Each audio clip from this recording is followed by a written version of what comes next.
Saúdo a todos que estão nos assistindo nesse momento.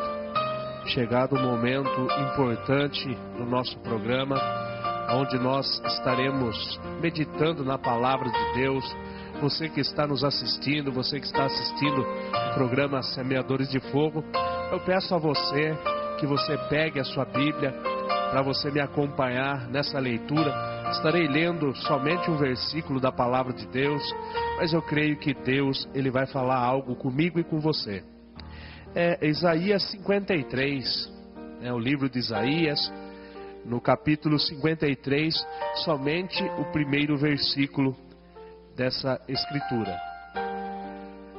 É uma bênção estarmos na presença de Deus, é uma bênção você estar nos acompanhando nesse momento. Você que já pegou a sua Bíblia e já abriu aí Isaías 53, estarei lendo para você e você me acompanha aí na sua casa, no seu lar, aonde você estiver. Nos diz a Escritura: quem deu crédito à nossa pregação e a quem se manifestou o braço do Senhor? Nós vemos o profeta Isaías aproximadamente 700 anos antes de Cristo, ele dizendo essas palavras, ele profetizando sobre a vinda do Messias, ele profetizando sobre Cristo ali na cruz do Calvário. Eu creio que ele teve uma visão, ele viu a Cristo crucificado ali naquela cruz. Sabemos que Cristo, ele despiu da sua glória, ele deixou toda a sua realeza, e a Bíblia nos diz no livro de Gálatas, capítulo 3 e versículo 13, que ele se fez maldito, porque está escrito que todo aquele que for para o madeiro é maldito. Então Jesus, ele desceu dos céus, ele é rei, ele é o rei eterno, mas ele deixou ali toda a sua realeza a essa terra. Ele desceu a essa terra para salvar a humanidade. E aqui Isaías estava dizendo: quem deu crédito à nossa pregação? Jesus Cristo pregava concernente o reino de Deus. Ele pregava que um dia o Senhor, nosso Deus, levaria todo o seu povo para morar juntamente com Ele. Mas muitos não acreditaram. Muitos não acreditaram que Ele era o Messias. E nos diz também a quem se manifestou o braço do Senhor. O braço do Senhor, o poder de Deus. Cristo andou sobre essa terra, ressuscitou mortos, deu vista aos cegos, deu audição àqueles que não ouviam, paralíticos andaram, mortos foram ressuscitados. E mesmo assim, muitos que andaram com Ele, muitos que presenciaram esses milagres, não acreditaram em Jesus e o crucificaram. Levaram Ele até o monte Gólgota, o monte chamado Caveira, e ali pregaram as suas mãos naquela cruz, pregaram os seus pés naquela cruz. Mas era a profecia de Isaías, teria que se cumprir a palavra de Deus. Mas Jesus Cristo foi morto, e ao terceiro dia Ele ressuscitou. E passado 40 dias Ele foi levado aos céus.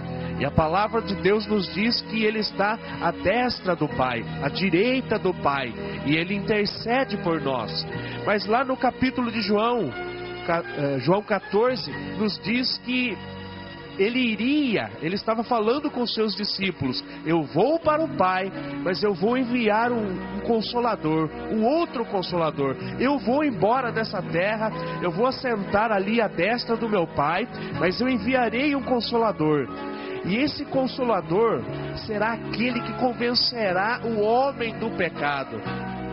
E através da palavra de Deus sendo ministrada, o Espírito Santo, ele vai trabalhando e convencendo o homem do seu erro, do seu pecado, das suas falhas.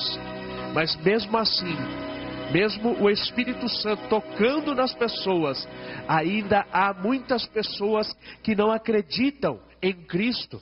Não acreditam que um Deus se fez carne, como João diz ali no primeiro capítulo de João, né? Que ele se fez carne, ele se manifestou em meio aos homens.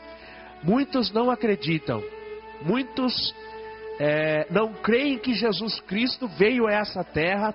Ele pagou pelos nossos pecados, quando ele estava ali naquela cruz, e ele disse: Pai, está tudo consumado, e ele entregou o seu Espírito ao Pai.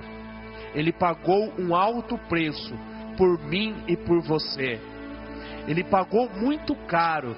Você que está me assistindo nesse momento, veja o valor que você tem para o nosso Deus. Veja o valor que você tem para Jesus Cristo. O que Ele fez, o que Deus fez, enviando o seu Filho amado para ser morto, crucificado, né? Muitos cuspiram nele, muitos esbofeteavam, muitos davam socos, zombavam dele, e ele era justo. Ele era um homem justo, que andou sobre essa terra, andou sobre as ruas de Jerusalém, derramando o seu sangue remidor, o seu sangue que nos purifica de todo pecado. Muitos não acreditaram, muitos levaram ele a ser crucificado. Eu digo que ainda hoje muitos crucificam a Cristo. Muitos não acreditam que Ele é o Filho de Deus, e que Ele tem poder para perdoar os nossos pecados. A Bíblia diz em João capítulo 3, versículo 16, que Deus amou o mundo de tal maneira, que enviou o seu único Filho, para todo aquele que nele crê, não pereça, mas tenha vida eterna.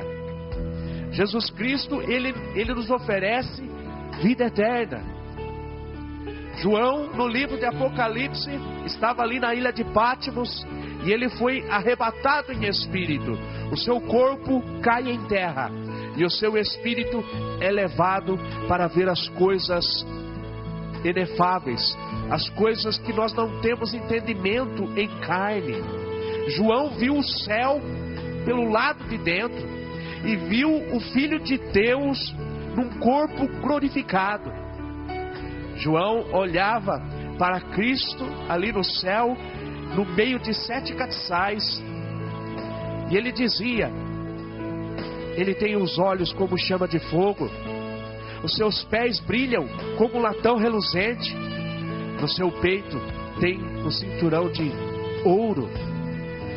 Aleluia. E muitos não acreditam,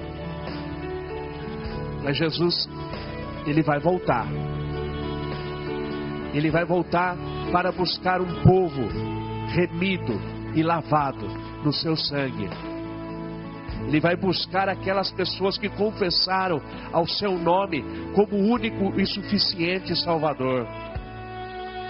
Isaías profetizou, e a profecia foi cumprida. Ela se cumpriu aqui nessa terra. Ela se cumpriu em meio aos homens. Ele foi para o Pai, está intercedendo por mim e por você.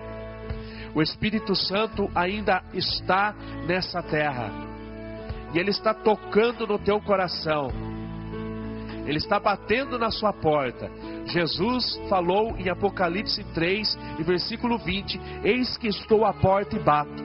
Se atentamente ouvir a minha voz e abrir a porta, eu entrarei em sua casa, cearei contigo e tu comigo.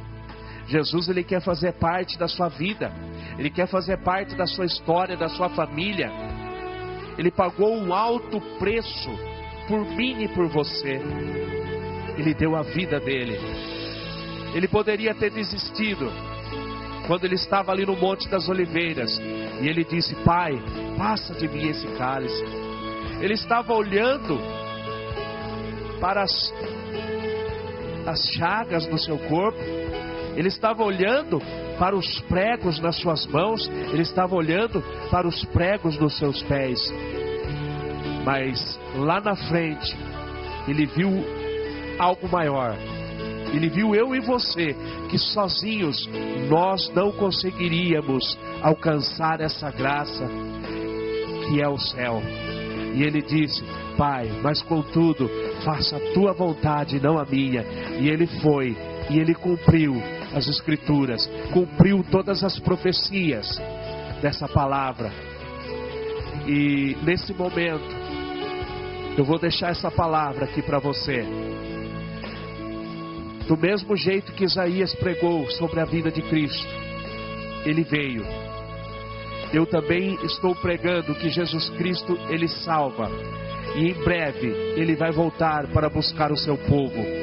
Se você está me assistindo nesse momento, aceite-o como único e suficiente Salvador de sua alma. Nós não vamos viver aqui nessa terra eternamente. Vivemos 80, 90, 100 anos. Mas para essa carne chega ao fim. Mas para aquilo que está dentro de nós, o nosso espírito, a nossa alma, tem uma eternidade. E a Bíblia nos fala de dois caminhos: ou nós aceitamos a Cristo e vamos para o céu, ou do contrário, será dias de trevas, dias de tristeza. Mas eu deixo essa mensagem ao teu coração. Aceite a Jesus Cristo como seu único e suficiente Salvador, e tenha direito de ir morar no céu com Ele. Eu agradeço essa rica oportunidade. Que o Espírito Santo de Deus continue falando ao teu coração, em nome de Jesus. Amém. Agora no programa Semeadores de Fogo estaremos ouvindo a nossa